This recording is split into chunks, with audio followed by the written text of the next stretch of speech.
வாய்ந்த அகமது சாஹிப் காயல்பட்டினம் எனும் கலாச்சார தொட்டிலின் வரகவி காசிம் புலவர் குடும்பத்தில் 1980 அகமது சாஹிப் பிறந்தார். காயலின் எல்கே பள்ளி, ஹாமித்யா மார்க்க பள்ளி என அறிவின் ராகத்தில் வளர்ந்து கல்வியின் அடுத்தடுத்த சிகரங்களில் ஏறினார். நெல்லை சதகத்துல்லா அப்பா கல்லூரியில் கணிப்பொறி இளங்கலை பட்டம், சென்னை பல்கலைக்கழகத்தில் கணிப்பொறி முதுகலை பட்டம், மும்பை NIIT போன்ற நிறுவனங்களில் உயர் கணிப்பொறியியல் கல்வி பயின்றார். இளங்கலை சட்டப்படிப்பை ஆந்திரா பல்கலைக்கழகத்தில் பயின்று அதில் பெஸ்ட் டிராப்டிங் விருதும் பெற்றார். 2019 ஆண்டு MA பொலிட்டிக்கல் சயின்ஸ் பட்டத்தில் பல்கலைக்கழக அளவில் 2ஆம் இடம் பெற்று தமிழ்நாடு ஆளுநரிடம் விருதினை பெற்றார்.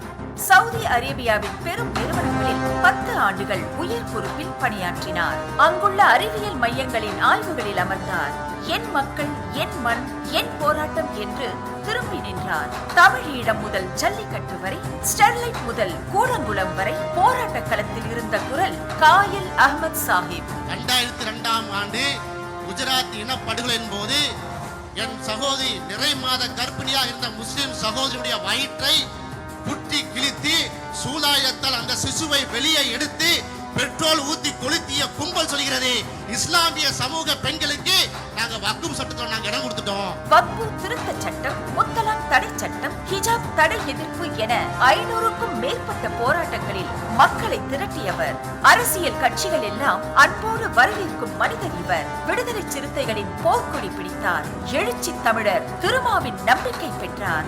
எழுச்சி தமிழர் அவர்களே, இனி நாங்களும் உங்களோடு பயணிப்போம், உங்களுக்கு கேடயமாக இருப்போம். அகில இந்திய பத்திரிகையாளர் சங்கத்தின் தேசிய குழு உறுப்பினர், தமிழ்நாடு பத்திரிகையாளர் சங்கத்தின் செயற்குழு உறுப்பினர், பத்திரிகையாளர் குரல் பத்திரிகையின் சிறப்பு ஆசிரியர், ஒற்றுமை இணையம் மூலம் 20 ஆண்டுகள் எழுதியவர். அநீதிக்கு எதிராக நீதியின் குரலாக, பாசிச சித்தாந்தத்திற்கு சிம்ம சொப்பனமாக ஊடகங்களில் இவரது குரல் முழங்கும். சமூக நீதி பேரவையை உருவாக்கி சாதி மத பேதமற்ற சமத்துவம் கண்டார். பல அறக்கட்டளைகளில் ஆலோசனை குரலாய், ஒடுக்கப்பட்டோரின் நிழலாய் இன்றும் நிற்கிறார். சர்வதேச மேடைகளின் தமிழரின் குரலாய் திகழ்பவர். புரட்சியாளர் அம்பேத்கர், தந்தை பெரியார், கண்ணிய தமிழர் காயிதேமில்லர், கர்ம வீரர் காமராஜர், தேவர் திருமகனார் என ஆளுமைகளின் கருத்தியலை உள்வாங்கி தடைகள் பலவற்றை கடந்து நிற்பவர்தான் காயல் அகமது சாஹிப்.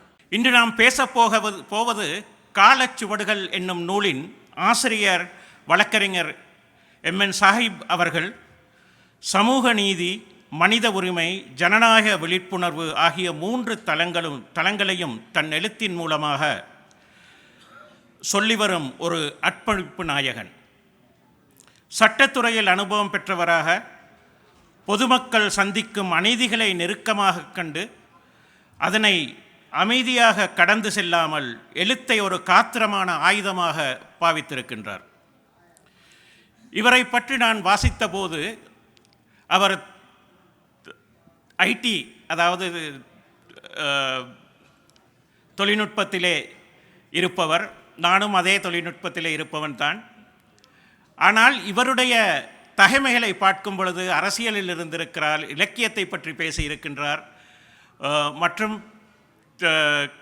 ஆராய்ச்சிகளை செய்திருக்கின்றார். நாங்கள் எவ்வாறு இவ்வளவு பன்முகத்தன்மையாக இருக்கின்றார் என்பதை அவருக்குத்தான் வெளிச்சம். ஆச்சரியமாக இருக்கிறது. அடுத்து இவருடைய நூல்களை பற்றி நாங்கள் பார்க்கின்ற பொழுது அவரின் கட்டுரைகளை நான் காண்பது தகவல் மட்டுமல்ல, நேர்மை, தைரியம், சமூகப்பற்று மற்றும் மனிதநேயம் ஆகியன. ஆம், ஒரு காலம், அதன் அனுபவம், அதோடு மனிதன் சேர்ந்தால் அது சுவடுகளாக மாறுகிறது. அதிகார துஷ்பிரயோகம், காவல்துறை வன்முறை, மதப்பிரிவினை, அரசியல் மோசடி போன்ற தீமைகளை அவர் எந்த தயக்கமுமின்றி வெளிச்சத்துக்கு கொண்டு வந்திருக்கிறார் அந்த கட்டுரைகளிலே. அவரின் கட்டுரைகளை வாசிக்கும்போது அவருடைய நோக்கம் என்னவென்று வெகு தெளிவாக புரிகிறது. விழிப்புணர்வை உருவாக்க வேண்டும், சமூகம் நிமிர்ந்து நிற்க வேண்டும், நீதியும் உண்மையும் வெல்ல வேண்டும் என்பதுதான். அத்தகைய மனிதநேய பயணத்தின் போது அவரது காலச்சுவடுகள் முக்கியமான ஒரு சுவடாக திகழ்கிறது. ஆம், இக்கட்டுரையின் பலம் என்னவென்று பார்த்தால் வலுவான சமூக நோக்கம், ஆசிரியர் கூறும் ஒவ்வொரு உதாரணமும் சமகால அரசியல் சூழ்நிலைகளோடு இணைக்கப்பட்டிருப்பதால் வாசகரை சிந்திக்க தூண்டுகிறது. அடுத்தது நேரடி தாக்கம் உள்ள மொழிநடை. வெளிப்படையான, நேர்த்தியான, உணர்ச்சி கலந்து வரும் மொழி வாசகரின் மனதில் எளிதில் சென்று அமர்கிறது. அரசியல் விழிப்புணர்வு. மாணவர்கள், இளைஞர்கள், செயற்பாட்டாளர்கள் அனைவரும் அறிய வேண்டிய உண்மைகளை வெளிப்படுத்துகிறது. எழுத்து நடை.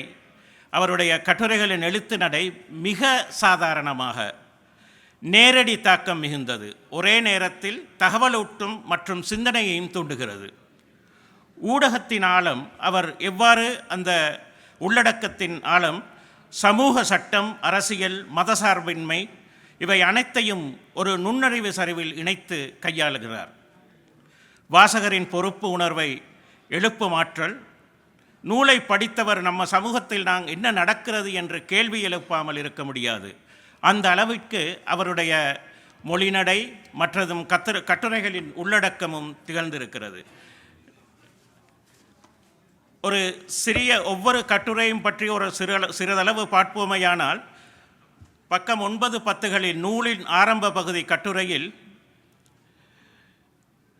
நல்லக்கண்ணு ஐயா அவர்கள் வாழ்ந்து காட்டிய அரசியல் நேர்மை, மனித நேயம் மற்றும் தன்னலமற்ற சேவை இந்த நூலின் ஆன்மா. ஆசிரியருக்கு அவர் சொன்ன "நீங்கள் மாணவரல்ல, என் தோழர்" என்ற வரி இன்றைய தலைமுறை சமூகத்தின் தோழர்களாக உயர வேண்டும் என்பதை காட்டுகிறது. அதேபோன்று அடுத்து ஒரு கட்டுரையில் "ஒரே நாடு ஒரே பிராடு" என்ற கட்டுரை புத்தகத்தின் மிக சக்தி வாய்ந்த பகுதிகளில் ஒன்று. பக்கம் 11, 13 வரை ஆசிரியர் மிக தீவிரமாக பதிவு செய்கின்றார்.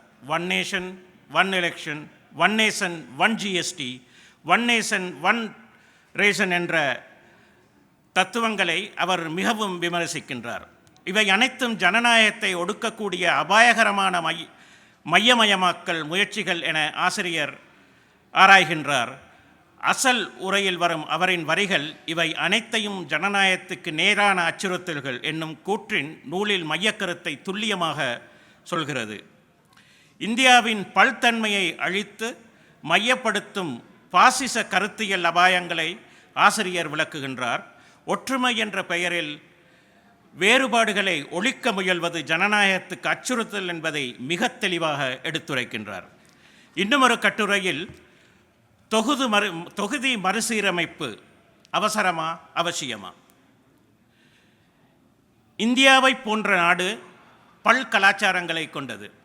குறிப்பாக தமிழ்நாடு என்று வரும்போது குடும்ப கட்டுப்பாடு மற்ற கட்டுப்பாட்டின் மூலமாக ஜனத்தொகையை குறைக்கும் ஒரு இடமாக இருக்கின்றது. இவ்வகையான நேரத்தில் மறுவரையறை தென்மீனங்களுக்கு இழப்பை ஏற்படுத்தும் என்பதில் ஆசிரியர் மிகவும் வலியுறுத்துகின்றார்.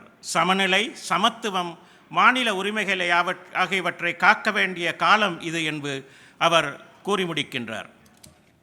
இதேபோன்று இன்னொரு இடத்தில் கலவரம் தடுப்போம், அரசியல் படிப்போம் என்ற கட்டுரையில் இந்த கட்டுரை சமூக கலவரங்களில் வேறாக இருக்கும் தவறான வரலாறுகள், வெறுப்பு பிரச்சாரங்கள் மற்றும் போலி ஊடக பிரச்சாரங்களை வெளிப்படுத்துகிறது. அறிவு, கல்வி, உண்மை, வரலாறு இவைதான் தீர்வு என்பதையும் அவர் கட்டுரை மூலமாக விளக்கப்படுத்துகின்றார்.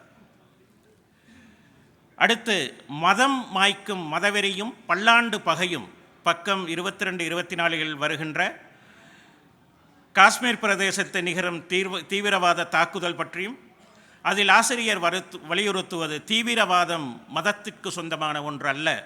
முஸ்லிம்களை குற்றவாளிகளாக்கும் பாசிச ஊடக விளம்பரங்கள் மிகப்பெரிய சமூக விரோதம் என்றும் காஷ்மீரிய முஸ்லிம்கள் பரமுறை சுற்றுலா பயணிகளை காப்பாற்றியிருக்கிறார்கள் என்பதையும் இந்த நூலின் சமூக நீதியையும் நேர்மையையும் சமநிலை நோக்கத்தையும் பிரதிபலிக்கின்றது என்பதை மிக ஆழமாக சொல்லுகின்றார். அடுத்து இன்னமொரு இடத்தில் அரசியல் பிளத்தோருக்கு அறம் கூற்றாகும் பணிவுதான் தலைமை பண்பின் அடையாளம் என்றும் சமூக தேவைகளுக்கு பதிலாக அதிகாரத்திற்காக ஓடும் அரசியல் எப்படி ஊழல் மற்றும் அநீதி உருவாக்குகிறது என்பதை ஆசிரியர் சுட்டிக்காட்டுகின்றார். வேறுபாடுகளை பாராமல் மக்களே அரசியலை மாற்றும் சக்தி என்ற உறுதியான நம்பிக்கையுடன் அவர் எழுதியிருக்கின்றார். அடுத்து எனக்கு பிடித்த கட்டுரைகளிலே ஒன்று இந்த புத்தகத்திலே அறிவு தரும் போதையை தவிர்ப்போம், ஆற்றல் மிகு உலகை படைப்போம் என்பது.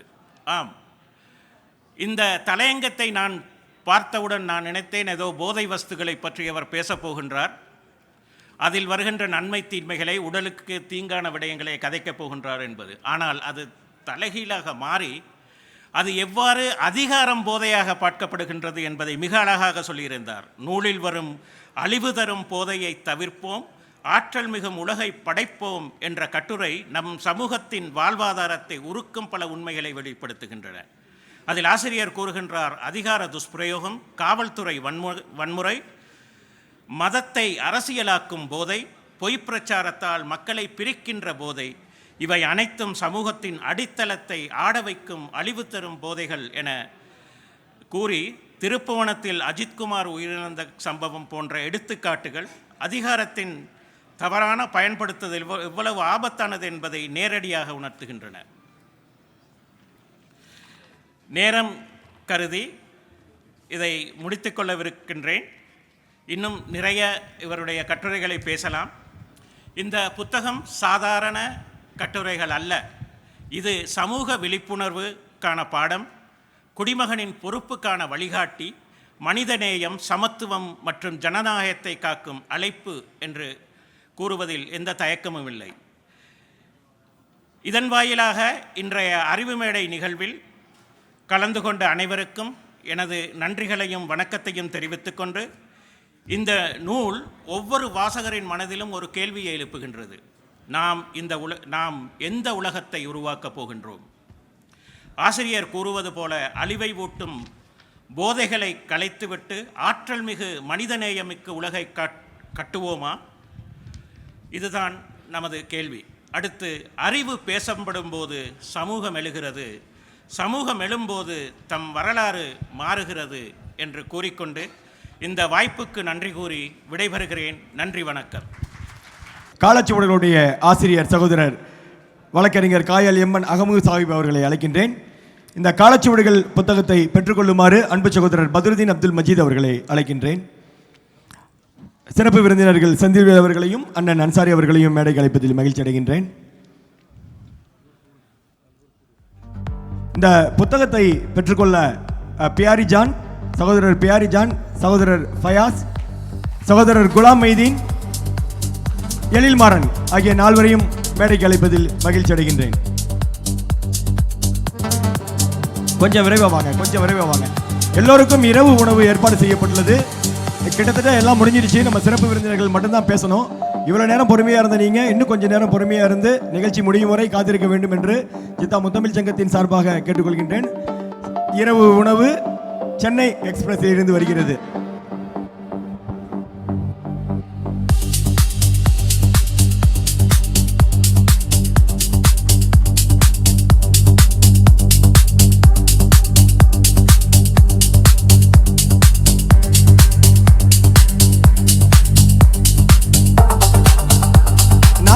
நாசர் அவர்களை மேடை கலைக்கின்றேன்.